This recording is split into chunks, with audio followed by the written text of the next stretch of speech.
Good morning प्यारे विद्यार्थियों। पिछली वीडियो में हमने एडवर्ब क्लॉज ऑफ रीज़न या कॉज के कुछ सेंटेंसेस लिए थे कि एडवर्ब क्लॉज ऑफ रीज़न या कॉज कैसे तैयार होता है, कौन से कंजंक्शंस का उसमें प्रयोग किया जाता है।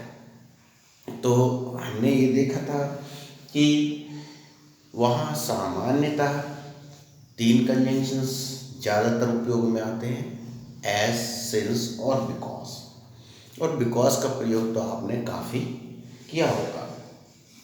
आज हम यहाँ पर उससे एक दो सेंटेंस लेके उदाहरण के साथ उनको कंबाइंड करना सीखेंगे। तो चलिए यहाँ एक क्वेश्चन ले लीजिए। ज़्यादातर हमारे एग्जाम में आता है ज्वाइन और कंबाइन द sentences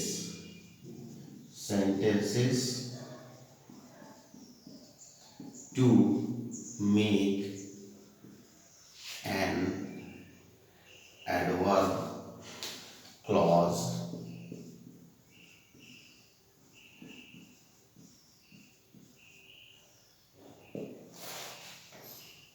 अब यहाँ ये भी पूछा जा सकता है एग्जाम में कि to join the sentences to make a complex sentence. Compound sentence होगा थोड़ा डिफरेंट हो जाएगा, उस पर भी हम बाद में चर्चा करेंगे। और यहाँ पर या फिर यहाँ अगर एडवर्ब क्लॉज ऑफ रीज़न ही बनना है तो एडवर्ब क्लॉज ऑफ रीज़न के जो तीन कंजंक्शंस है, एज, सिंस या बिकॉज करके पूछा जा सकता है। बिल्कुल सामान्य प्रश्न बना के कि इनको एज, सिंस या बिकॉज से कंबाइंड करिए या ज्वाइन करिए। तो हम जब ये करते हैं तो पहले अभी हम केवल इस पर चर्चा करेंगे, क्योंकि हम यहाँ पे एडवर्ब क्लॉज ऑफ रीज़न की बात कर रहे हैं तो हम एडवर्ब क्लॉज ऑफ रीज़न की ही बात करेंगे। तो हम देखते हैं यहाँ एडवर्ब क्लॉज ऑफ रीज़न कैसे तैयार होता, क्यों है, क्या वास्तव में एडवर्ब क्लॉज रीज़न है ही या नहीं बना, इसको हम चेक कैसे करेंगे। देखिए यहाँ दो सेंटेंसेस है। Bob Lee had to go. His presence was indispensable there. Bob Lee को जाना पड़ा, उसकी उपस्थिति वहाँ अनिवार्य थी। अगर हमें यहाँ पर मेन सेंटेंस में अगर आप पढ़ते हैं पहली बार Bob Lee had to go, यहाँ एक एक्शन है, क्रिया है हैड टू गो, जिस पर एक प्रश्न उठ रहा है, जाना पड़ा। ये जाना पड़ा जो क्रिया उसी पे तो प्रश्न उठ रहा है, क्यों जाना पड़ा।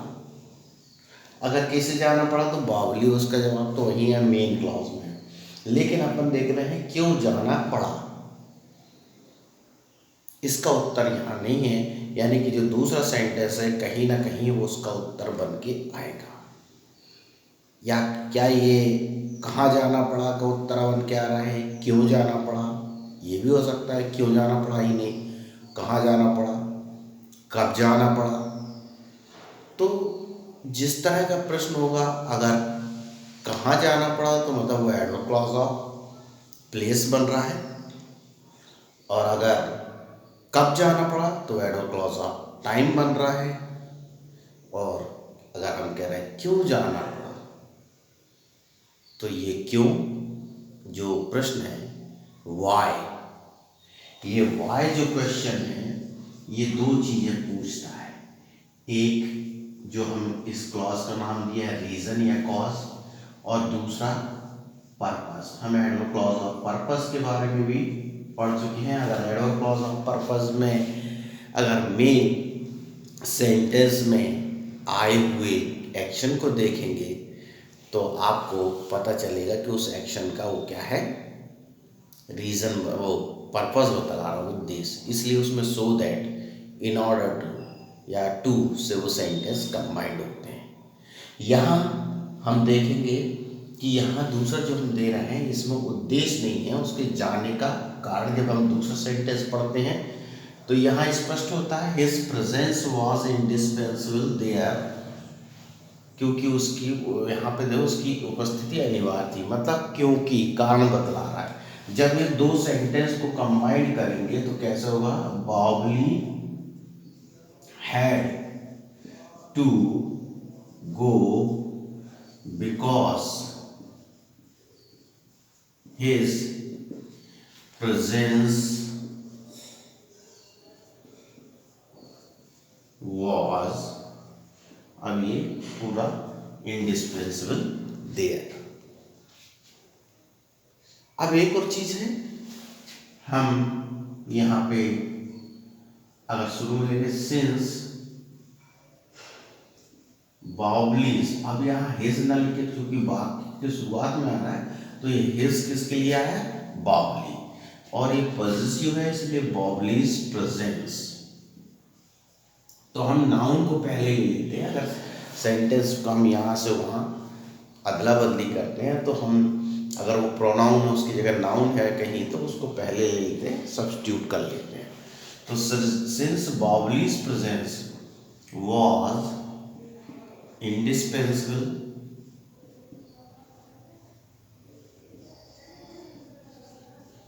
ये हमने पूरा सेंटेंस लिखेंगे यहाँ पे देयर। अब इसके बाद बावली ने लिखे ही हैड टू गो।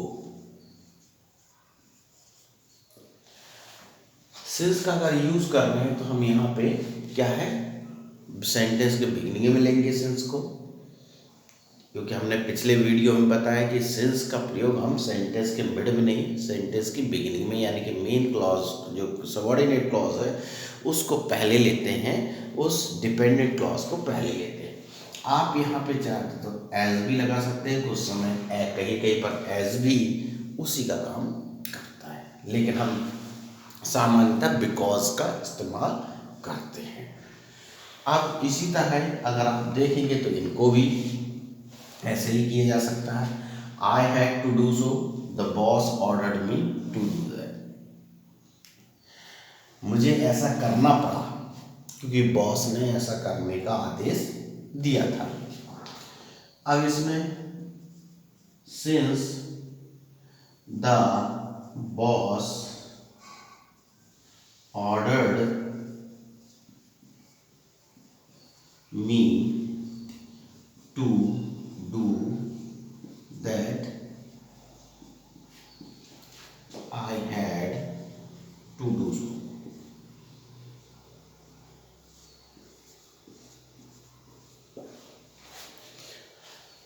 अब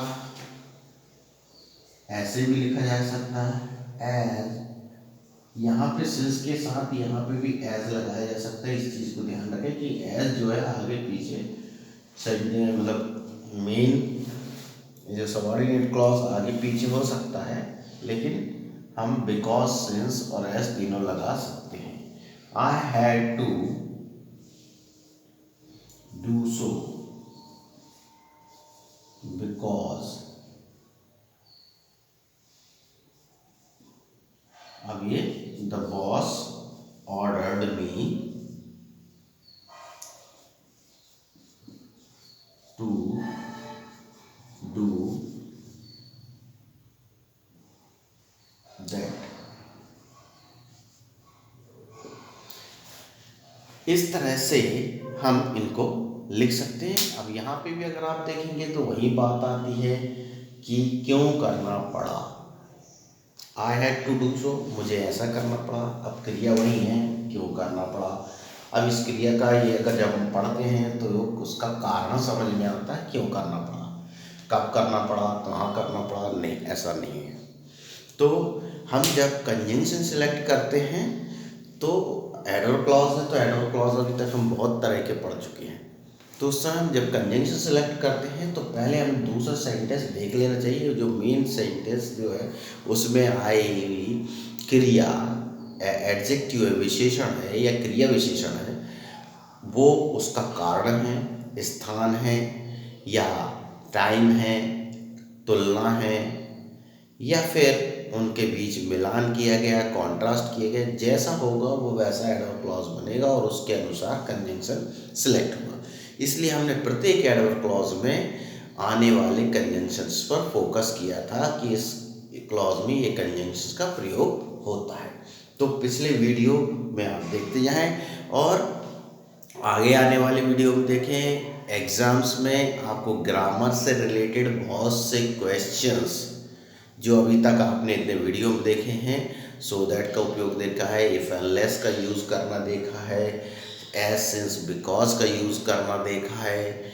इसके अलावा व्हेन, वेयर, व्हाट, हाउ, ये सारे प्रश्नों के तमाम आपके प्रश्नों के जवाब इन वीडियोस में ही हैं जो ग्रामर के रिलेटेड हैं और एग्ज़ाम में पूछे जाते हैं।